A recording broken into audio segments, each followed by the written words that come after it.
tajamkan pisaunya, jangan yang kurang tajam, dikereutkeun ka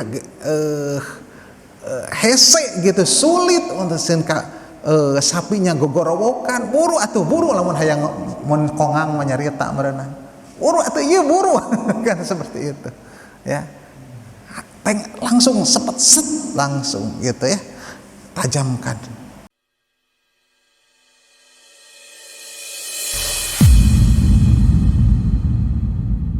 Bismillah. Assalamualaikum warahmatullahi wabarakatuh.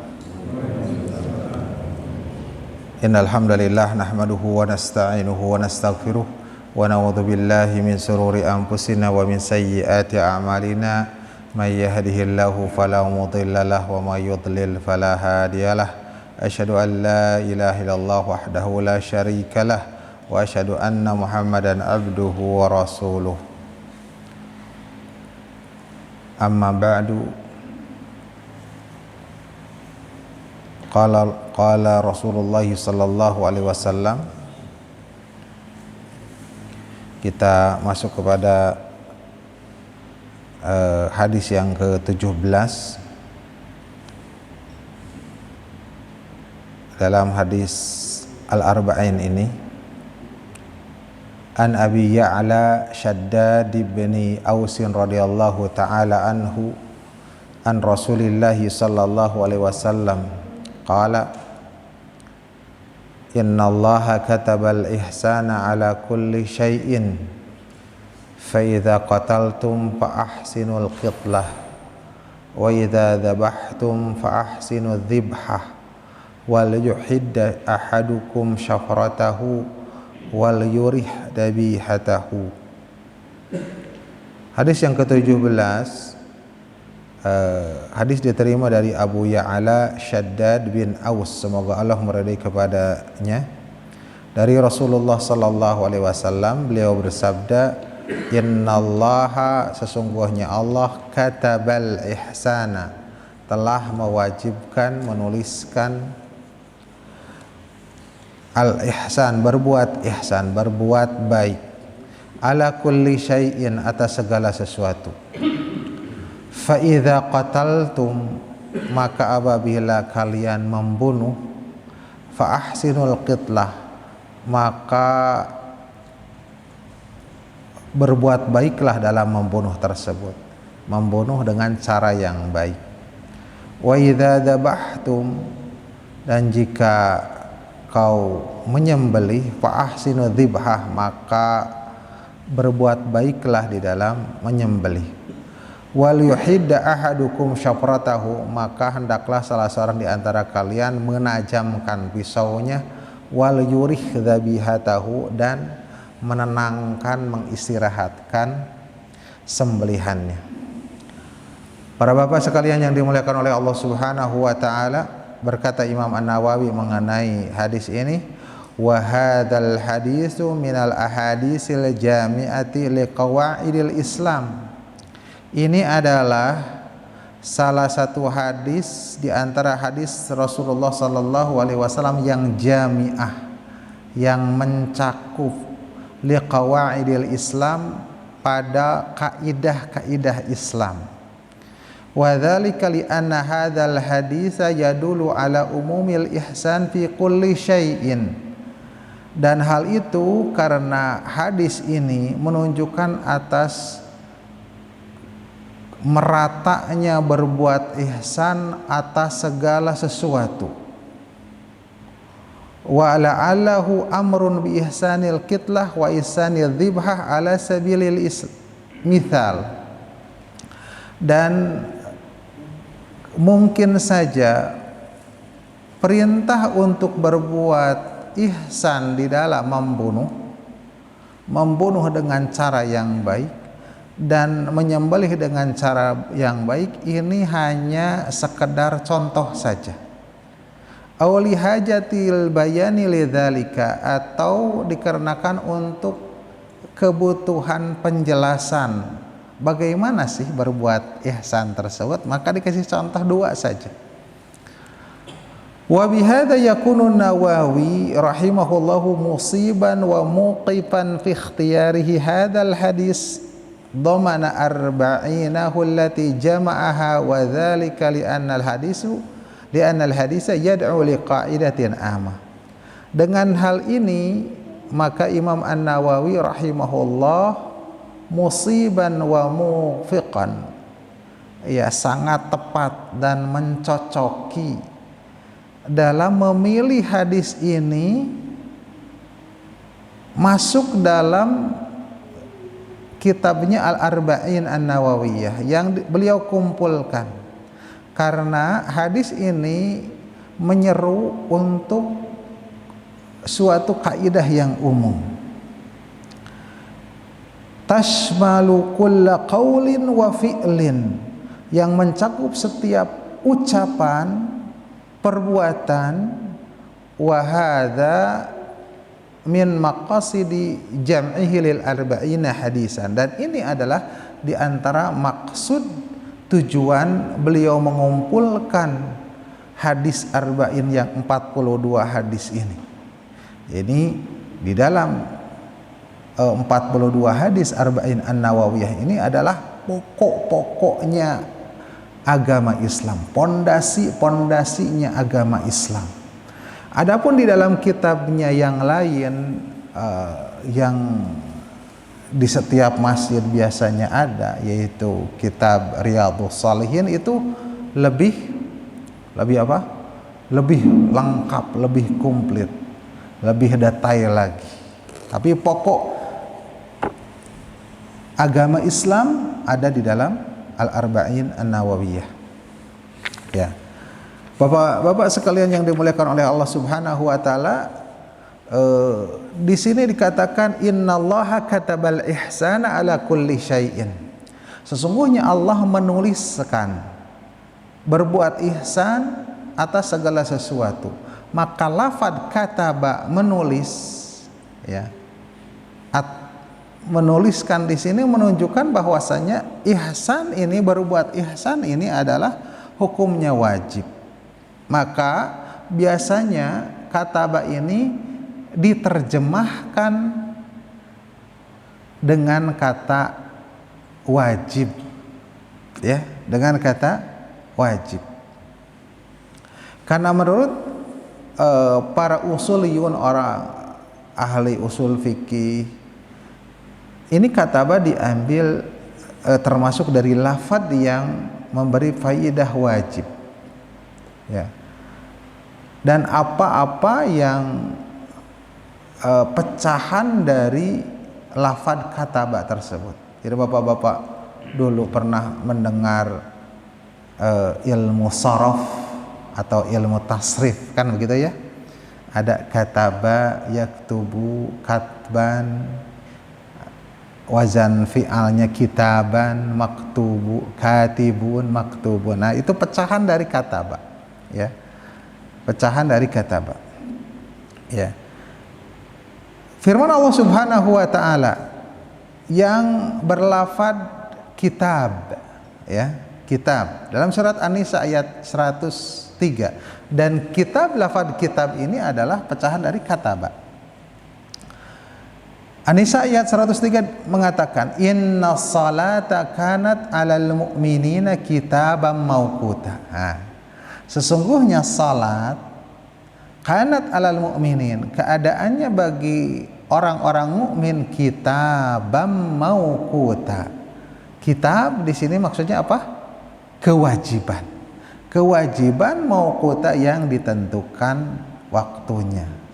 Ya, salat itu disebutkan apa? Kitab. Ya, kitab artinya apa?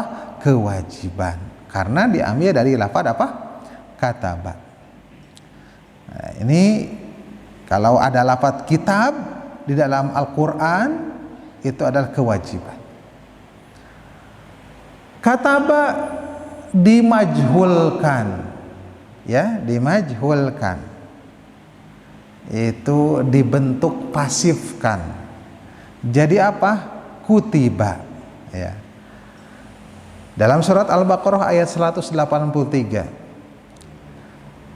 Sebentar lagi kita akan masuk bulan Ramadan, dan ayat ini akan menjadi sering kita dengar dari para penyampai agama yang kultum, yang khutbah dan sebagainya. Kutiba alaikumus siyam. Kutiba apa artinya? Diwajibkan, bukan ditulis, diwajibkan. Alaikum atas kalian, as-siyamus saum. Saum itu diwajibkan atas kalian. Ya. Lafaz lain dalam surat Al-Baqarah yang kutiba juga. Kutiba alaikum idza hadara ahadakumul maut.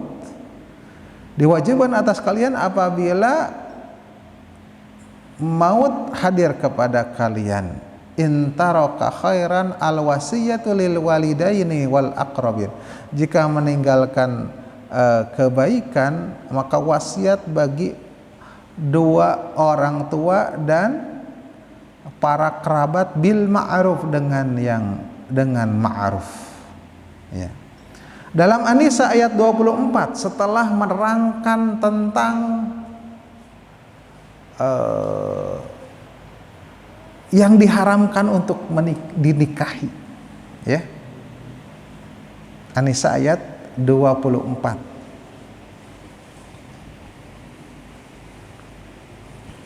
An-Nisa 23-nya kita lihat.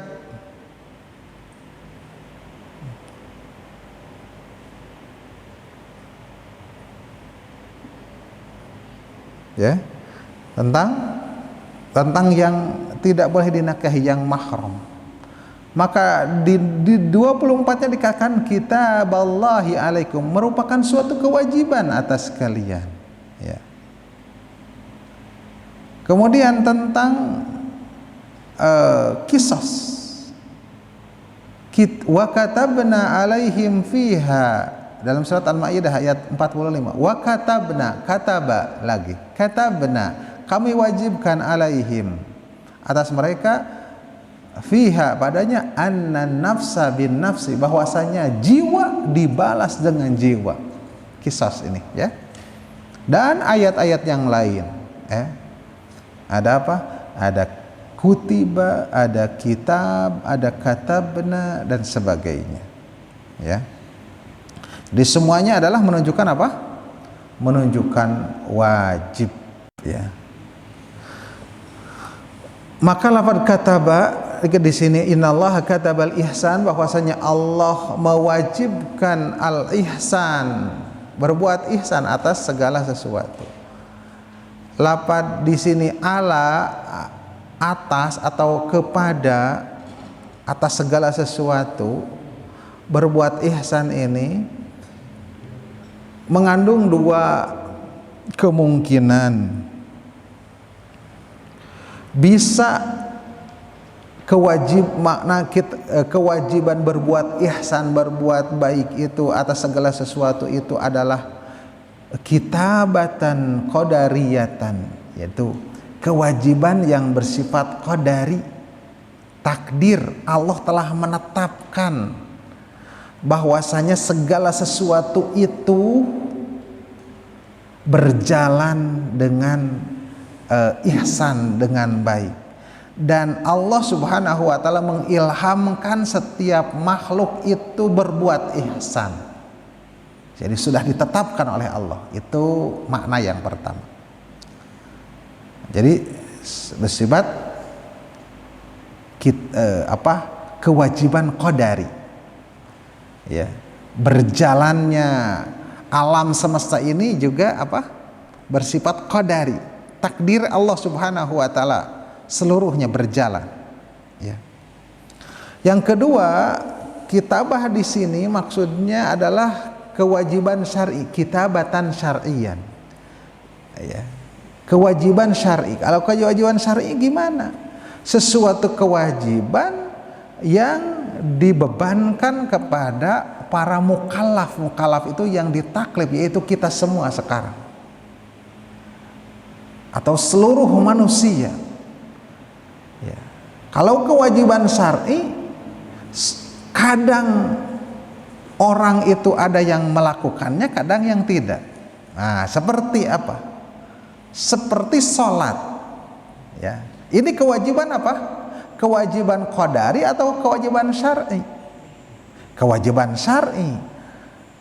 Aya nu sholat, di komplek ieu teh aya nu henteu kan gitu. Padahal wajib untuk setiap mukallaf. Tara kewajiban qadari mah ya alam terbitnya matahari terbenam gitu aja sudah ditetapkan seperti itu ya. Itu kewajiban qadari dan kita bicara. Nah, maksudnya gimana? Berbuat ihsan itu diwajibkan kepada para mukallaf, diwajibkan atas kita semua. Lalu ada orang yang nurut dengan kewajiban ini, ada yang tidak, betul enggak? Berbuat ihsan, berbuat baik. Ya. Sepertinya yang kedua ini maksud dari Allah mewajibkan itu, jadi kewajiban secara syar'i, ya. Lebih dekat, ya, lebih zahir, lebih jelas, ya.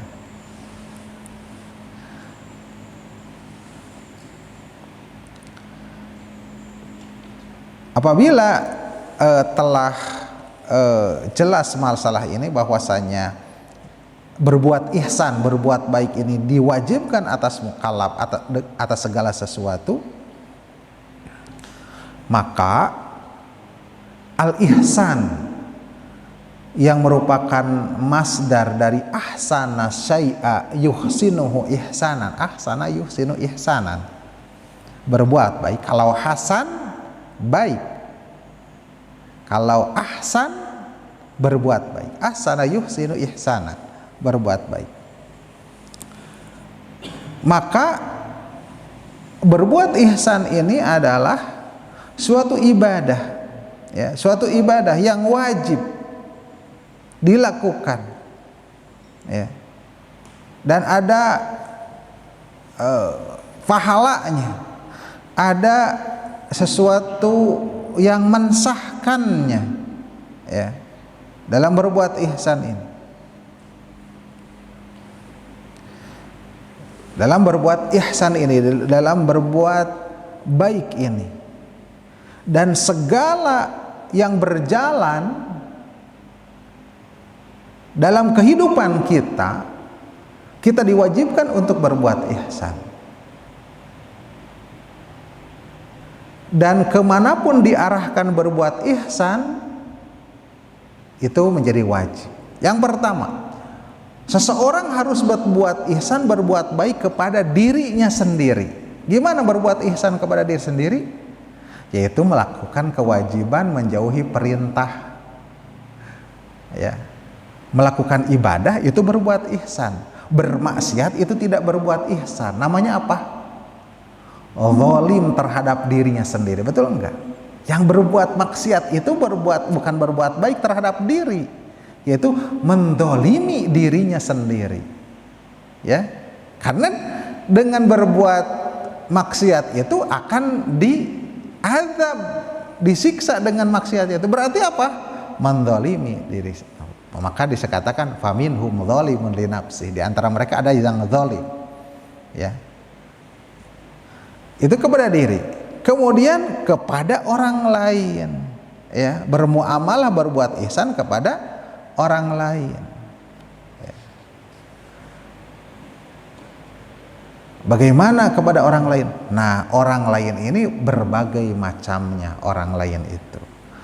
Maka dalam surat An-Nahl dikatakan, innallaha ya'muru bil adli wal ihsan wa ita'i dzil qurba. Sesungguhnya Allah memerintahkan untuk berbuat adil dan berbuat ihsan, berbuat baik, dan memberikan kepada yang karib kerabat, ya. Jadi berbuat baik kepada orang lain, kepada sesama manusia itu bertingkat-tingkat. Tingkatan yang pertama sesama makhluk itu adalah berbuat ihsan, memenuhi hak orang yang terbaik. Siapa? Nabi Sallallahu Alaihi Wasallam, ya, karena beliau adalah makhluk yang mempunyai makom yang tertinggi, ya, makom yang tertinggi. Bagaimana berbuat ihsan kepada Nabi Sallallahu Alaihi Wasallam, berbuat baik terhadap Nabi Sallallahu Alaihi Wasallam, yaitu berbuat ihsannya yang pertama itu membenarkan kerisalahannya, kerasulannya, ya, itu berbuat ihsan. Kemudian membenarkan kepada apa yang dikabarkannya dari hadis Rasulullah Sallallahu Alaihi Wasallam berupa kabar-kabar, maka kita benarkan kalau hadisnya itu sahih, ya, kita benarkan. Walaupun bertentangan dengan akal pikiran kita, walaupun bertentangan dengan orang-orang pintar, ya, penemuan sains dan teknologi ternyata berbeda, tetapi ini hadisnya sahih, kita benarkan yang mana? Kita benarkan hadis Rasulullah Sallallahu Alaihi Wasallam. Ya, hadis lalat misalkan, ya, bagaimana dikatakan apabila ada lalat masuk ke minuman kalian, maka ceburkanlah, karena salah satunya sayapnya adalah obat, satunya adalah penyakit, kan gitu. Lalu silahkan diminum, ya, diceburkan tapi dibuang, itu berarti terpercaya, kan gitu. Kita benarkan, yakin, ya. Mau bicara apa kedokteran begini, kita lebih percaya kepada apa yang itu namanya apa? Berbuat ihsan di atas. Beribadah kepada Allah Subhanahu wa taala sesuai dengan apa yang dicontohkan Rasulullah Sallallahu Alaihi Wasallam, itu juga berbuat ihsan, ya, berbuat ihsan kepada baginda kita Rasulullah, berbuat baik, ya, mendahulukan maksud maksud agama itu dengan tafsir Rasulullah, dengan tafsir hadis, didahulukan daripada yang lainnya. Ada ayat Al-Quran, Al-Hadis, As-Sunnah itu sebagai penafsir Al-Quran, maka kita dahulukan apa? Hadis Rasulullah Sallallahu Alaihi Wasallam maksudnya, daripada mendahulukan cocok logi misalkan, tafsir-tafsir akal, tafsir-tafsir penemuan itu, ya. Kita dahulukan siapa? Rasulullah Sallallahu Alaihi Wasallam, itu yang berbuat ihsan, mendahulukan dibandingkan dengan hawa nafsu kita. Apa sebenarnya pantasnya teki? Enggak, ya, seperti itu. Ini adalah diantara berbuat ihsan kepada hak Al-Mustafa Sallallahu Alaihi Wasallam. Yang kedua, berbuat ihsan kepada sesama manusia, yaitu kepada kedua orang tua kita. Ini mah ada di dalam Al-Quran disebutkan, ya Pak, ya. Dalam surat Al-Isra ayat 23 dikatakan, wa qadha rabbuka alla ta'budu illa iyyahu wa bil walidaini ihsana.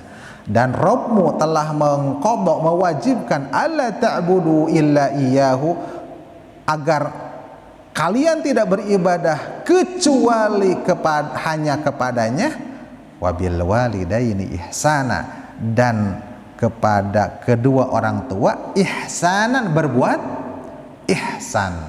Jadi dengan melafadzkan istilah ihsan itu lebih enak gitu Pak, ya. Kalau berbuat baik itu apa? Jadi kurang rasa bahasanya itu, ya, betul. Karena ihsan itu lebih lebih kuat secara bahasanya. Jadi dan bahasa syar'i kadang-kadang kurang rasa bahasanya kalau diterjemahkan, betul enggak? Berbuat baik biasa-biasa itu, tapi berbuat ihsan lebih kerasa, ya. Itu berbuat ihsan kepada memenuhi hak kedua orang tua dengan memberikan hak yang wajib kepada mereka, ya. Yang selanjutnya, berbuat ihsan kepada para ulama, ya, orang-orang yang berilmu, ya, yang para pewaris Nabi, yang orang-orang yang alim, ya. Mereka mempunyai hak yang harus kita berbuat ihsan. Kita harus menghormati para ulama, ya. Setelah menafsirkan Al-Quran dengan hadis Rasulullah Sallallahu Alaihi Wasallam. Kemudian jangan lupa apa? Kalam ulama. Kalam ulama itu bagaimana? Tentang hadis, kalam ulamanya bagaimana? Ya, jangan kalam pikirannya otak sendiri. Ya, menurut saya mah begini. Bukan. Ikuti, rujuk apa kata para ulama. Begitu. Terus bagaimana mensikapi perbedaan pada pendapat di antara mereka, walaupun kita memilih pendapat ini, ya, dan menilai bahwasanya ulama ini salah di dalam itu, kita hormati, ya, kita hormati. Mereka telah sekuat tenaga memikirkan masalah hukum ini. Walaupun kita memilih pendapat yang ulama ini, kita toleransi kepada yang lain, menghormati yang lain. Walaupun terbuka pintu diskusi, tapi kita toleransi, kita hormati yang berbeda pendapat dengan kita. Ya. Di dalam perkara-perkara yang boleh berbeda pendapat begitu. Ya. Terutama masalah furu'iyah, masalah fikih dan sebagainya, kita toleransi. Ya. Kemudian berbuat ihsan kepada hak umara, walatul umur, para pemimpin kita, para pemimpin negara ini bersama para menterinya, para pejabatnya, ya. Kita hormati, berbuat ihsan. Ya. Mataati mereka dalam apa? Dalam kebaikan. Ya, dalam kebaikan. Suruh wajib masker itu baik enggak? Baik, ya. Itu kan maksud pemerintah baik kan sebenarnya. Suruh jaga jarak, baik, baik. Suruh rapat kembali, baik, baik kan seperti itu. Kita ikuti. Vaksin, baik, baik enggak? Maksudnya nyaah eta pemerintah ka urang gitu ya, seperti itu, seperti itu, supaya syariat kan seperti itu. Jadi itu pemerintah, ulatul umur. Selanjutnya kaum mukminin secara umum, saudara-saudara kita, ikhwatu iman, ya, kaum mukminin, kita harus berbuat baik. Semakin soleh, semakin kita harus berbuat baik. Ahli masjid yang berjamaah dengan kita itu harus di muamalah yang pertama yang baik, dahulukan, ya. Maka dikatakan tidak boleh berteman kecuali dengan orang yang baik, dan tidak boleh ada yang memakan makananmu kecuali orang yang bertakwa, Pak, gitu, ya. Sebelum ini yang bertakwa dulu di antara kita, kasihkan, dan yang memakan makanan kita adalah orang-orang yang bertakwa dulu. Nah, baru yang lainnya apa? Di antara kaum mukmin, di antara orang-orang muslim ada juga orang yang bermaksiat. Mereka harus kita berbuat ihsan. Berbuat ihsan. Gimana berbuat ihsannya? Amar ma'ruf nahi munkar. Itu teh berbuat ihsan. Nyaah kamaranehna teh gitu ya. Dengan nahi munkar itu melarang mereka bermaksiat itu. Dan tanpa memponis mereka, ya, dilarang tapi jangan diponis, ya, mempunyai. Sampai yang terakhir adalah orang kafir pun mempunyai hak untuk kita berbuat ihsan. Kenapa? Karena sesama manusianya, ya. Jadi semua mendapatkan ihsan, dengan tentu saja berbeda-beda cara kita berbuat ihsannya, seperti itu, ya. Itu manusia habis, sampai juga hewan. Kemudian di sini disebutkan hewan itu disebutkan faida qataltum fa akhdinul kitlah, hewan yang layak untuk dibunuh atau orang yang layak dibunuh, maka cara membunuhnya yang baik. Berperang maka tidak boleh apa? Tidak boleh merampas. Berperang kalau mau membunuh langsung langsung mati, entong disiksik, digantung, dikeretan hiji-hiji, ya, disiksa, nggak boleh itu, ya. Kemudian terakhir apa? Fa idza dabahtum fa ahsinu dzibha, apabila menyembelih dengan cara yang baik, maka apa? Di sini dikatakan tajamkan pisaunya, jangan yang kurang tajam, dikereutkeun hese gitu, sulit untuk sapinya gogorowokan, buru atuh buru lamun hayang mun kongang menyarita merenang, buru atuh ieu buru kan seperti itu ya, langsung sepet set langsung gitu ya, tajamkan. Dan juga apa? Dan juga tidak boleh menyembelih di depan saudaranya, sama sapi. Sapi saudaranya sapi lagi. Kambing di depan kambingnya ngantri. Aduh gitu. Bayangkan kalau kita mau dieksekusi, naudzubillah, ngajajar gitu nya, kan itu membunuh dua kali. Yang pertama membunuhnya karena melihat saudara yang disembelih, yang kedua dibunuh dia sembelihnya, berarti membunuh dua kali, terbuat dolim seperti itu. Nah begitulah syariat Islam dengan begitu luasnya mewajibkan kepada kita untuk berbuat ihsan kepada segala sesuatu, hatta kepada tanaman, hatta kepada jin. Mana kepada jin? Dikatakan tidak boleh kencing di lubang-lubang karena di jin ya. Tidak boleh membuang air panas di lubang-lubang, harus bismillah dulu karena di sana ada tempatnya jin ya. Makan jangan habis sama tulang-tulangnya, kerjin kan gitu ya, seperti itu ya. Orang muslim ya yang mengerti tentang agama ini bermanfaat kepada semuanya. Demikian kajian ini, sampai di sini sudah sampai ya waktunya.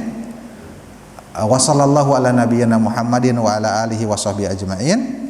Aqulu qawli hadza wa astaghfirullah li wa lakum. Wassalamualaikum warahmatullahi wabarakatuh.